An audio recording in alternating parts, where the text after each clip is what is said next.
Statistics validate for us what logic unfortunately already proves. LGBTQIA plus people are at a greater risk of violence due to rampant fear and misunderstanding. For the transgender community, when violence does occur, there's also the added risk that their gender identity may contribute to confusion in the case.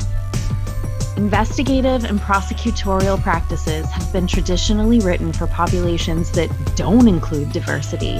So tonight, we bring you two cases where tragedy has inspired change. We begin by sharing the closed case of Nikki Kuhnhausen, whose death inspired new legislature in Washington state. Our top story tonight is about a still unidentified Doe case where forensic advances 27 years later changed the entire trajectory of the investigation. This is the transformative case of the unidentified Julie Doe. Listener discretion is advised. Hello, welcome to the Lost Souls of America podcast. I'm your host, Jamie, and joining us tonight is our beautiful producer, Amelia. Hi, Amelia. Hi, Jamie. How are you? I'm all right. How are you? I'm well, thank you. The weather has been really weird this week, like raining off and on, at least up here. What's it like down there by you? It is the exact same. It has been raining off and on very quickly. They always say, if you don't like the weather in New England, wait a minute. The other day, I was driving home from work and my husband called me and it was thunder and lightning storm where he was. And 20 minutes away where I was the most beautiful, perfect day you could ever imagine. So, oh my gosh, that's so we're all funny. over the place. Yeah. That's crazy. Yeah, it's weird here because it's like yesterday it was cold and rain, or I don't know, a couple of days ago. I don't even know at this point. They all blend together, but it was ice cold, right? Like I was freezing. And now today it's raining, but it's really hot and humid rain. Well, I'm okay with the heat. I prefer it hot. So, hey, did you hear about that update in the Murdaugh case? I did, and I can't believe it. So I still get Google alerts for the Murdaugh family. And for months now, it's just been a lot of like legal jargon, like so-and-so, his lawyer friend was arrested. What episode did we cover them in? Can you remember? I can't remember. It was 2 parts. It was 2 parts on the Murdaughs. Yeah, that was the name of the episode. Yeah, I can't remember what number it was. Oh, what number it was? I don't know. Yeah, it doesn't matter. Who cares? But all of our listeners just got a nice good look into my ADHD brain. I'm all over the place. Okay. So I still get these Google alerts and it's usually stuff that's like not that exciting. And so I kind of skim over it. But the other day it said that SLED announced that they were going to exhume Gloria Satterfield's body in connection with her mysterious death. Yeah. And for listeners who listened to episodes 15 and 16, I just looked it up. Thank you.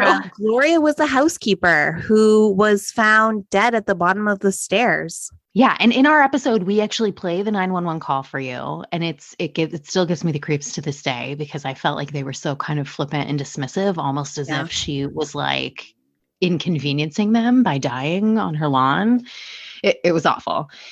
That being said, in the initial investigation, it was like she fell down the stairs and hit her head. And so nobody had officially directly said that they suspected foul play was involved in her death until I'm pretty sure it was after our episode aired or right around then.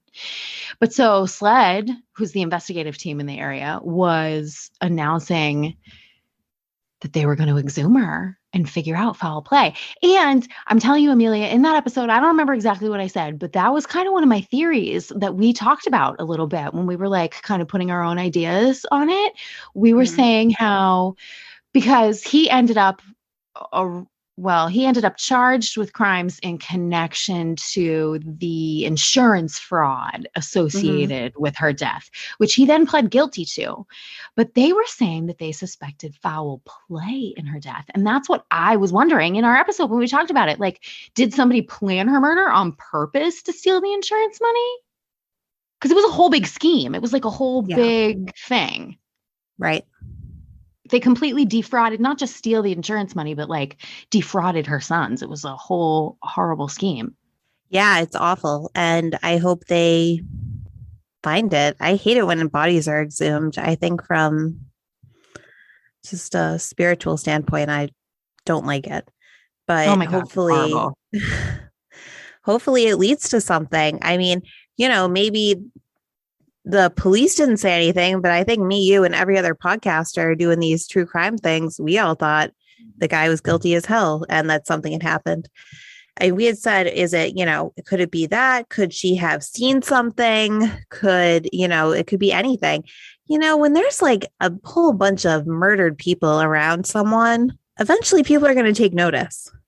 Right. And there are a lot of murdered or dead, otherwise dead people around this family. It's insane, including most of them at this point. Yeah.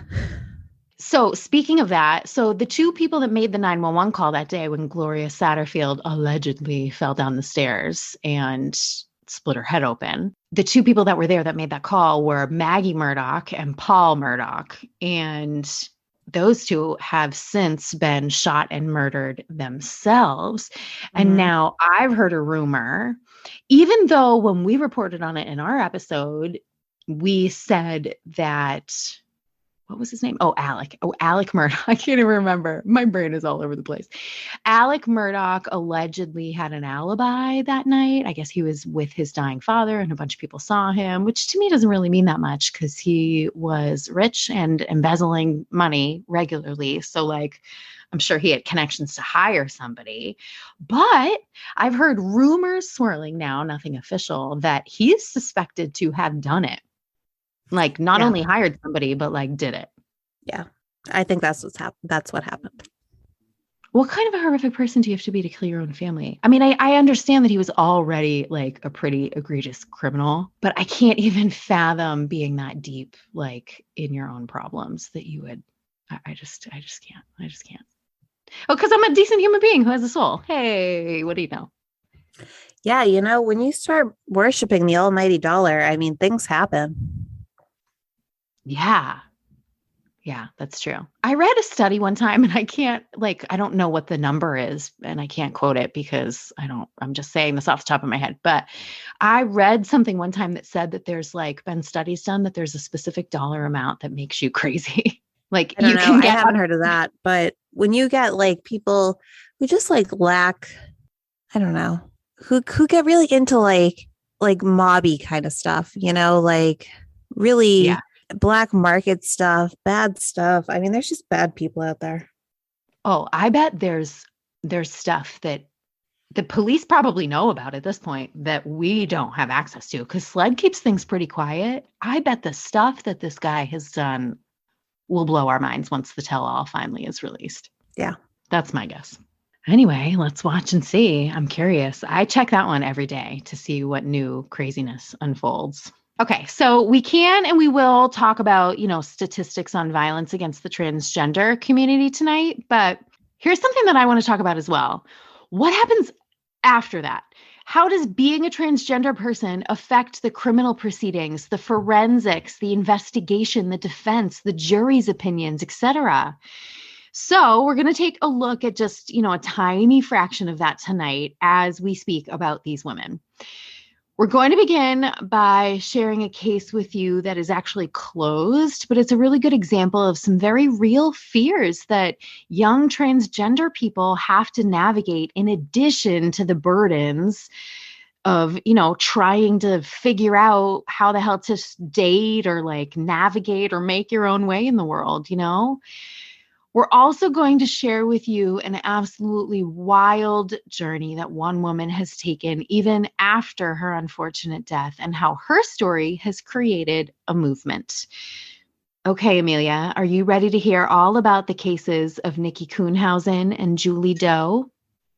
Yeah, I think we should dive right in. According to a study done at UCLA, transgender people are over 4 times more likely than cisgender people to experience violent victimization, including rape, sexual assault, and aggravated or simple assault. Since 2008, the Trans Murder Monitoring Report, conducted by a project called Transrespect versus Transphobia Worldwide, has tallied 4,039 total transgender people who were killed. last year alone claimed 375 victims, making 2021 the deadliest year of violence against gender-diverse people since records began. That's terrible. I hate that. Nikki Kuhnhausen was among those killed on the 2019 report after she disappeared from her home in Vancouver, Washington that June. She was born Nicholas, but from an early age, it was clear that identity simply didn't fit her. And her loving mom, Lisa, openly accepted her experimentation as she grew into her own identity. Nikki loved to play dress up at home with wigs, and she chose a pink cast for herself when she got a broken arm when she was little. In 6th grade, Nikki decided it was time to make her true gender identity public, something her mom referred to as when she started dressing as herself. She was loving and kind, and though she could be shy when it came to herself, she was always the first to stand up for anyone who needed her support. She was known as an inspiration among her peers and had big dreams to be a celebrity makeup artist and maybe even a model herself. The close bond she had with her mom is what alerted everyone to the fact that something was very wrong when Nikki stopped responding to her. The last time anyone had seen Nikki was when she'd told her roommate that she was going out to see a man she'd met earlier that day. Nikki's phone logs corroborated this, and investigators were able to see that they'd arranged for him to pick her up somewhere around 5 a.m. That man was 25-year-old David Bogdanov. Naturally, police attempted to find Bogdanov for questioning as the last person to see Nikki, but Bogdanov was nowhere to be found. He too seems to have vanished. Could he also be a victim? And if not, what was he hiding? 4 months after Nikki's disappearance, police receive a phone call from none other than Bogdanov, who basically says, "Oh, whoopsie, phone problems. Guess I missed you guys. What's up?" Detective David Jensen sets up an interview where he tells him that he met Nikki on June 6th when he was out with his brother. She was outside on a street in Vancouver, Washington, and he offered her his coat because she looked cold. They exchanged information and some shots of vodka from a bottle he had, and then they parted ways. He messaged her a little while later, and they arranged to get together and hang out in his car to drink and smoke and chat. During this initial interview with Detective Jensen, Bogdanov then says that while they were chatting, Nikki mentioned that, quote, "she's not a she." He went on to admit loudly and proudly that he was uncomfortable, really, really disturbed, shocked. And he said, "I asked her to please get out of the car because this is just really, really weird for me." Bogdanov claims here that Nikki got out and he drove away, and that's the last he saw her. What stands out most to investigators is Bogdanov's blatant and bold hatred for the LGBTQIA+ community. He goes on a lengthy rant about how he can't stand to even be around gay people, how disgusted it makes him feel. And though investigators are pretty horrified by what Bogdanov has said, they have no choice but to let him go with a promise to keep a close eye on him. For 6 grueling months, Lisa searched for her daughter, all the while knowing that Nikki's gender status made her an at-risk target. She also worried about how young and naive Nikki was at just 17, that perfect age when you think you know everything and have no idea exactly how much it is you don't know. Nikki also sometimes used drugs and had been to rehab, but always struggled to stay completely sober. Lisa was in a complete tailspin of worry for her vulnerable and beautiful daughter. The family plastered the area with flyers, desperate to locate Nikki, hoping for the best, but fearing the worst. Then in December, a man out for a walk on Larch Mountain discovered the skull of 17-year-old Nikki Kuhnhausen. For 6 months, her body and clothes had been scattered by animals down a steep ravine after what police recognized as an unceremonious body dump. That's awful. Oh my goodness. Really tragic, isn't it? Among Nikki's belongings was a phone charging cord, double knotted in a circle, only about 3.79 inches in diameter. In the knot were tangles of artificial strands matching Nikki's multicolored hair extensions. David Bogdanov is brought back in for another round of questioning, and at first he repeated his story.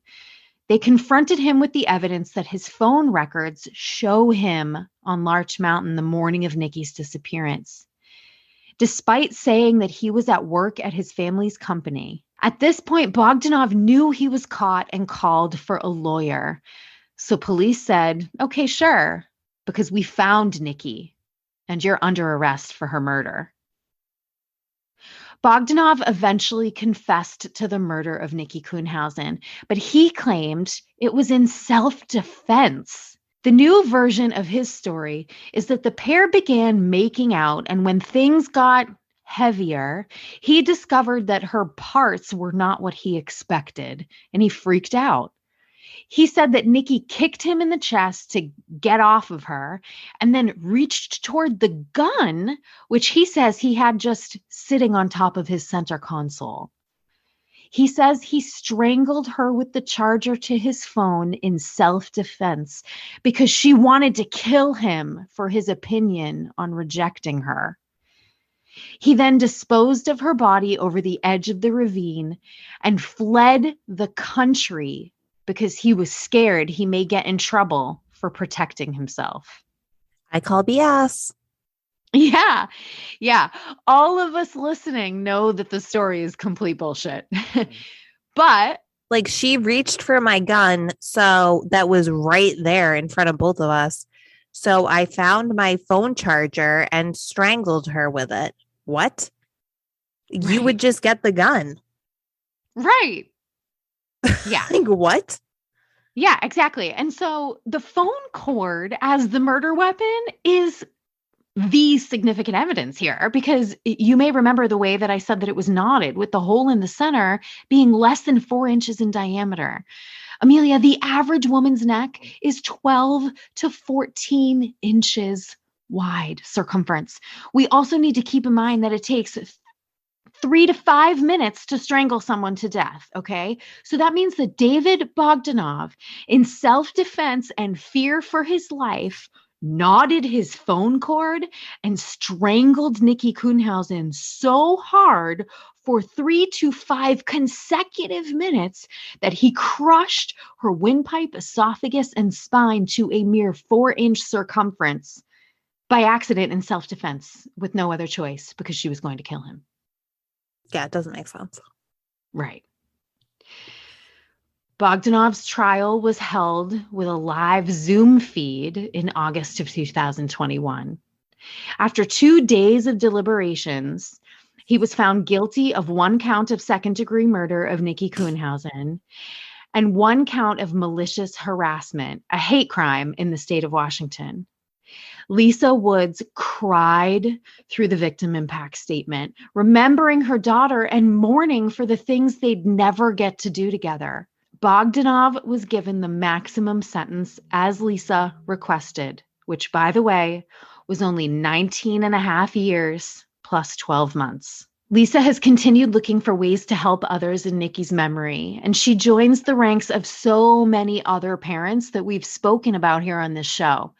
Lisa has taken the bitter tragedy that no one should ever have to suffer and used it to fuel her fight for justice. The passing of the Nikki Kuhnhausen Act in Washington state has made it impossible to use what's called the trans panic defense in court. Accused perpetrators are no longer able to say they were so out of control with a diminished capacity when finding out that someone is trans that they just can't be held culpable for their own actions. And thank God for that, because I feel like for so long that was acceptable to people. Mm-hmm. Oh, I found out she had a dick, so I had to kill her. It's just crazy. Yeah, it's really horrific. And actually, in my own little share of the research that I was doing, I came across a website called LGBTQbar.org, which seems to me to be a pretty great resource for people who work in criminology in any capacity in the LGBTQIA plus space. They're actually leading the fight to ban the LGBTQ plus panic, quote unquote, defense nationwide. And so far, we do have legislature in California, Illinois, Rhode Island, Nevada, Connecticut, Maine, Hawaii, New York, New Jersey, Washington, thanks to Nikki, Colorado, DC, Virginia, Oregon, Maryland, and New Mexico. If I did not list your state, you are urged to call your representatives. There are currently bills that have been introduced but not passed yet in a bunch of other states, including Massachusetts, Amelia. So give your rep a call and find out what else it is that you can do. In the case of Massachusetts, State Rep Markey is actually one of the ones that introduced this. So you don't have to worry about it. He's got your back. It's under control. I do have another story that I want to share with you. But before I do that, do you have any thoughts about Nikki's case? Yeah, I think it sucks. And I think also, if your argument is, I killed her because I found out she had a penis, then it should just be an automatic hate crime because that's the only reason you're doing it. Like, unless that person is actively trying to rape you with their penis, which, by the way, it doesn't seem like that is ever what happens. No. That it's just, that's because that's the reason why you're doing it. Yeah. I mean, here's the thing. You can't kill people. Yeah. Like, you can't kill people because they did or said or are equipped with something you don't like. Yeah. And, I hate to say this too, but I don't know. I don't even know if I should say this, but it's like, if you're willing to kill someone, you think it's a woman and they end up having a penis, right? So you, like, in your mind can't have sex with them. Like, if you were with a woman, a cis woman, and she, like, decided at the last minute she didn't want to have sex with you, like, would you also kill her? Maybe. Does that make sense, what I'm saying? Yeah, it does. And, honestly, I think in a lot of these cases that we talk about, people who kill members of the LGBTQ plus community, I wonder if a lot of them are grappling with sexuality issues on their own. Well, and last week's episode with the doodler, I mean, that was very obviously what it was. Right. But then we have this huge problem in our country where all of a sudden we're, like, going back in time. Like, we made all this progress, and now for various reasons, we're, like, heading back. Like, when I think about those two beautiful women in Utah, Kylan and Crystal, I don't know if that guy was grappling with his sexuality. He sounded like he was just like a nut drinking the Kool-Aid. Right. I can't even wrap my mind around how you can hate someone else so much for just existing in their own life and minding their own fucking business that you would feel the need to murder them. It just doesn't make any sense. I know. It's scary. It's scary. One of the sources that I use actually talked about how emboldened people have become statistically. I'm not even speaking politically, but statistically speaking, how perpetrators have become more emboldened over the last few years in hate crimes and how numbers are rising, not diminishing. Girl, I got a Jewish last name in the last year. I know all about it. It's really sad. It's really disgusting what's going on. Ugh. Luckily for Nikki's grieving family, the conviction and consequential government action are an honor to her memory. But not every family is able to achieve that sense of closure. Sadly, many cases are never even brought to trial, which brings us to our next story tonight. Without an identification, we can't even begin to put together the mystery of what happened to Julie Doe. September 25th, 1988 was a sunny Sunday morning in the marshes of Lake County, Florida.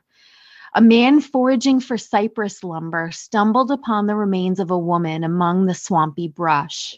She was wearing a blue-green tank top and an acid-washed denim skirt, and her pantyhose were partially rolled down. Her nails were long and manicured, her hair long and bleached. She wore no shoes, no jewelry, and carried no personal belongings or identification. On scene was evidence that her body had been dragged and disposed of, leading investigators to immediately determine her manner of death was likely to be murder. The Lake County Jane Doe was transported to CA Pound Human Identification Laboratory, aka Caphill. The woman's remains were suspected to have been there in the hot Florida swamp for many months, so the rate of decomposition made it impossible to determine the event that caused her death. But an autopsy was conducted nevertheless by renowned pathologist Dr. Maples. Based on the mummified skeleton of Jane Doe, Dr. Maples determined that in life she was likely between 24 and 32 years old, would have been around 5 feet 10 inches tall, had an athletic build, and had proportionately sized silicone breast implants. Dr. Maples determined that in life she was likely between 24 and 32 years old, would have been around 5 feet 10 inches tall, had an athletic build, and had proportionately sized silicone breast implants. Dr. Maples also observed many pit marks in her pelvic bones, which he determined to be caused by the relaxin hormone as it softens the pelvis for birth, leading him to determine that she'd given birth more than once. Jane Doe's sketch was distributed with the identifying features, but for many years, no progress was made on the case. And so she sat nameless in storage at Cap Hill until 2010, when Detective Tamara Dale took over the case for the Lake County Sheriff's Department.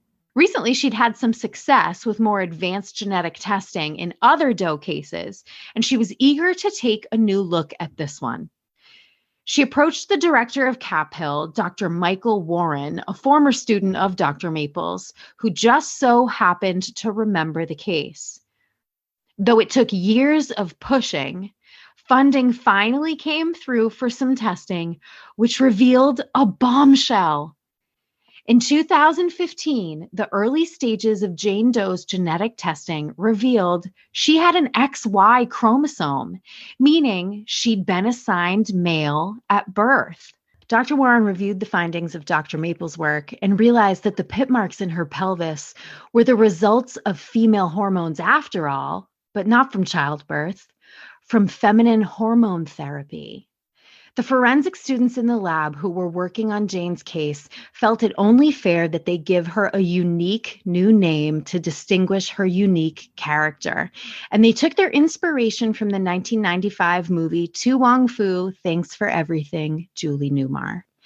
She was officially renamed Julie Doe, and a careful and thoughtful fresh reconstruction was done by artist detective Stephen Fusco. In more recent years, renowned forensic artist Carl Koppelman has recreated a color image of Julie's approximation as well. Further DNA testing was attempted, funded by Lake County, but unfortunately, there was not enough extract to work with, and more information could not be obtained in either attempt. This is where the Trans Doe Task Force was formed. The project was originally begun to help engage the public about Julie's story in an effort to find her identity. But since then, it has evolved into something much bigger. It's become a community fueled by people who want to help close these unique cases. One creative idea that came from the Trans Doe Task Force was using the popular Face app on the artist's rendering so that we could see what Julie may have looked like as different genders and at different ages. The hope was that distributing these versions of the sketch could lead people who didn't know she'd transitioned to recognize her from her earlier life. Julie Doe's story isn't finished yet. The DNA Doe Project fundraised for further testing for Julie in less than 48 hours with the help of the Trans Doe Task Force efforts. Her DNA has been uploaded to GEDmatch and research is ongoing. We do know that she's most likely from Southern Florida. While we wait to find Julie's identity, please take a look at the Trans Doe Task Force website, which we'll link for you on our website. They're a nonprofit that is trans-led, and they're loaded with their own calls to action, ways to help, and resources. There's even an interactive map of cases they've located where the deceased may have been gender variant. Before we wrap it up with our calls for action tonight, Amelia, do you have any final thoughts for us?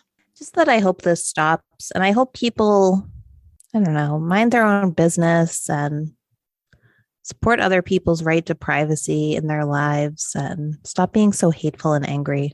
So I feel. Amen. Okay, Jamie. So this week's call to action is in honor of Nikki Kuhnhausen and House Bill 1687, known as the Nikki Kuhnhausen Act.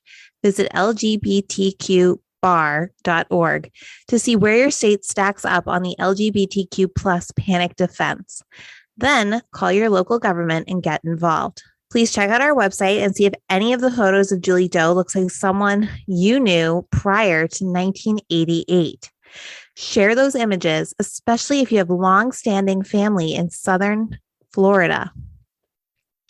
We have several organizations to share with you tonight where we would encourage you to donate your time or money, and we'll link them all in our website. First is the Trans Doe Task Force, which finds and researches cases of LGBTQ plus missing and murdered persons, especially focused on unidentified individuals who may have been transgendered. TDTF advises and educates the public, media, and forensic professionals about the needs of and differences between trans Doe cases and other Doe cases. The TDTF can also assist law enforcement departments, medical examiners, and forensic anthropologists with getting their cases worked on by forensic genetic genealogists, and has a trans-led forensic genetic genealogy team in-house. And then, Jamie, since we were talking about this, I have a woman who works for me who is a proud, very much public, very much out trans woman. I'm only sharing that because she is very open with it. And I asked her for some resources as well, because I figured she'd probably know some good ones. I love it. Yeah. Thank you. So if you're in the Boston, Massachusetts area and you need support groups, you can visit Massachusetts Transgender Resources on transgendermap.com. They have other things for all of their states. So if you're struggling and you want people to reach out to, that's a great resource. There's also Boston area trans supports, and that's at massbats.org. If you need help and you're trans, or you know someone who's trans who needs a little extra help, whether that's food or cleaning, or they need a place to stay, you can visit the transgender care listings at transcaresite.org. And then if you're trans and Jewish, you could visit Trans Jews Are Here at cbst.org, or Keshet for LGBTQ Equality and Jewish Life. That's Keshet, KESHET online.org. Or if you want to just help trans people get higher education and help them get on to better lives, as we've discussed in this episode and other episodes, they're disproportionately affected by poverty and violence and crime, and it's really hard for them to get ahead. You can visit Trans Student Educational Resources, and that's transstudent.org, and help members of the trans community get higher education. So thank you so much, Liz, for sending me all those great resources that I could share with our community. Thank you, Liz. That's all we have for you tonight. Thank you so much for listening. You can find shareable content on our social media at Lost Souls of America and our website, lostsoulsofamerica.com. Please share often and help spread awareness for their cases. These are the stories of the voiceless. These are the lost souls of America.